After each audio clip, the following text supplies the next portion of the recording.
नमस्कार दोस्तों। महाभारत के पात्रों की श्रृंखला में आज हम बात कर रहे हैं महाभारत के प्रमुख पात्र महान धनुर्धारी सूतपुत्र कर्ण के जीवन परिचय के विषय में। दोस्तों, महान धनुर्धारी सूतपुत्र कर्ण के जीवन परिचय का यह 19वां भाग है। अगर आपने इसके पहले के सभी भागों को अभी तक नहीं देखा है तो कृपा कर पहले आप उन भागों को देखिएगा, जिससे आपको सूतपुत्र कर्ण के जीवन परिचय को समझने में ज्यादा आसानी होगी। दोस्तों, पिछले भाग में हमने जाना कि किस प्रकार गुरु द्रोणाचार्य ने परिस्थितियों को बदलने के उद्देश्य से गुरु दक्षिणा का स्वान रचा था, पर राजकुमार दुर्योधन के शर्त के कारण उनकी योजना विफल हो जाती है।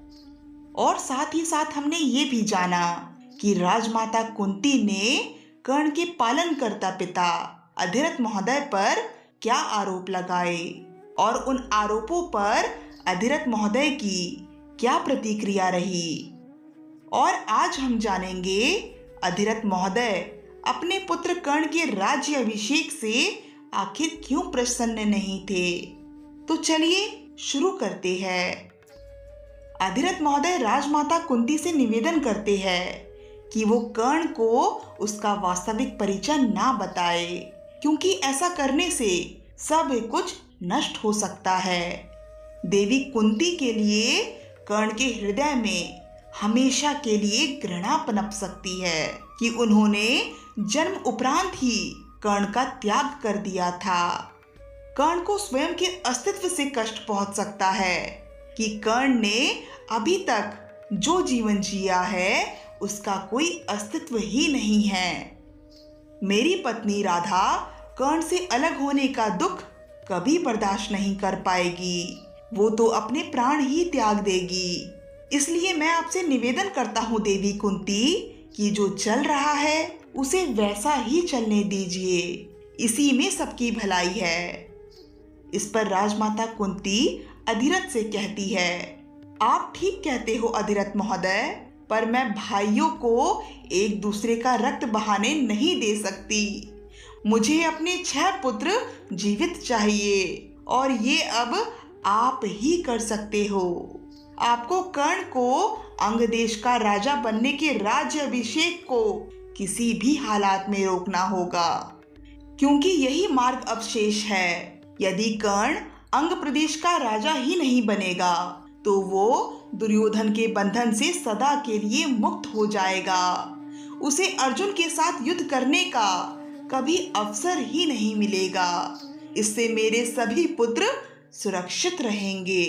आपका राधेय और मेरा कर्ण जीवित रहेंगे। आपको कर्ण को किसी भी हालात में रोकना होगा अधिरथ महोदय, क्योंकि दुर्योधन ने कर्ण को एक मित्र नहीं, एक शस्त्र समझकर अपनाया है। वो कर्ण के माध्यम से मेरे सारे पुत्रों का विनाश चाहता है, ताकि भविष्य में उसको हस्तिनापुर का राजा बनने में कोई बाधा उत्पन्न ना हो। राजमाता कुंती के वचनों को सुनकर अधिरथ महोदय बहुत विचलित हो जाते हैं और वापस अपने घर की ओर प्रस्थान करते हैं। राजसभा समाप्त होने के पश्चात कर्ण भी अपने घर की ओर लौटते हैं। तब उनके सूत समाज के लोगों में एक अलग ही उत्साह देखने को मिलता है। सभी अंगराज कर्ण कहकर कर्ण की जय जयकार करते हैं और कर्ण भी सभी को ये विश्वास दिलाते हैं कि अब उनको डर डर कर जीवन जीने की कोई जरूरत नहीं है। वो भी एक सामान्य मनुष्य की भांति अपना जीवन जी सकते हैं। सभी लोग कर्ण से अत्यंत प्रसन्न थे, परंतु कर्ण के पिता अधिरथ महोदय इस बात से बिल्कुल भी प्रसन्न नहीं थे, क्योंकि राजमाता कुंती के वचन अधिरथ को बहुत विचलित कर रहे थे। अधिरथ ने कर्ण से स्पष्ट कह दिया कि अगर वो अंग प्रदेश का राजा बनते हैं तो उनको अपने परिवार का त्याग करना होगा। यह सुनकर कर्ण आश्चर्यचकित रह जाते हैं। कर्ण ने अपने पिताश्री को समझाने की बहुत कोशिश की, परंतु अधिरथ महोदय अपने वचनों पर अड़िग थे। ठीक उसी प्रकार कर्ण भी दुर्योधन को दिए अपने वचन के कारण विवश थे। अतः ना चाहते हुए भी कर्ण प्रातःकाल अपने परिवार का त्याग कर चल देते हैं अपने नए जीवन और अपने प्रयोजन को सिद्ध करने के उद्देश्य से। फिर हस्तिनापुर की राजसभा में कर्ण का पूर्ण रीति रिवाज के साथ राज्याभिषेक होता है और अब कर्ण पूर्ण रूप से अंग प्रदेश के राजा बन जाते हैं। वैसे कर्ण के अंग प्रदेश के राजा बनने से दुर्योधन और मामा शकुनी के अलावा कोई भी प्रसन्न नहीं था।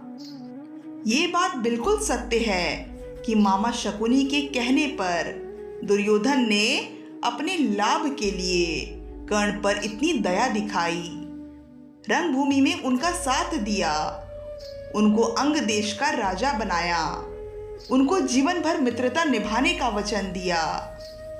पर सत्य ये भी है कि समय के साथ साथ दुर्योधन की कर्ण के प्रति मित्रता बहुत ही सच्ची और जटिल होते गई और इतिहास के पन्नों में कर्ण और दुर्योधन की मित्रता विश्व प्रख्यात हो गई।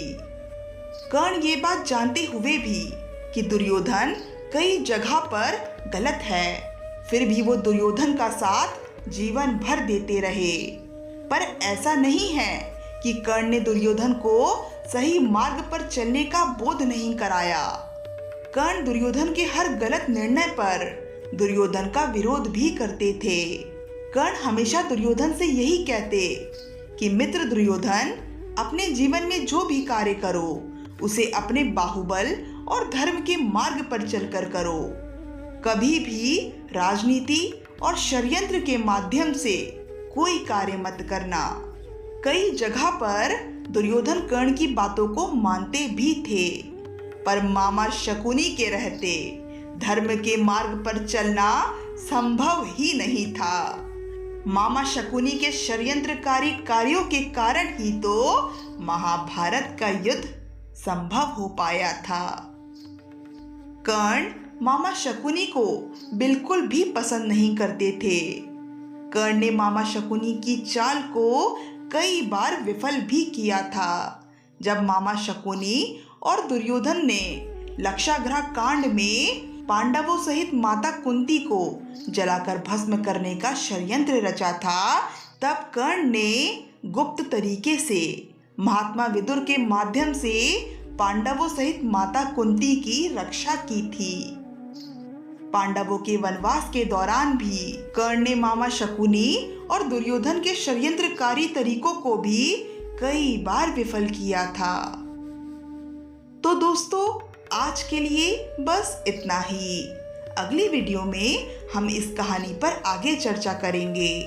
तब तक के लिए धन्यवाद।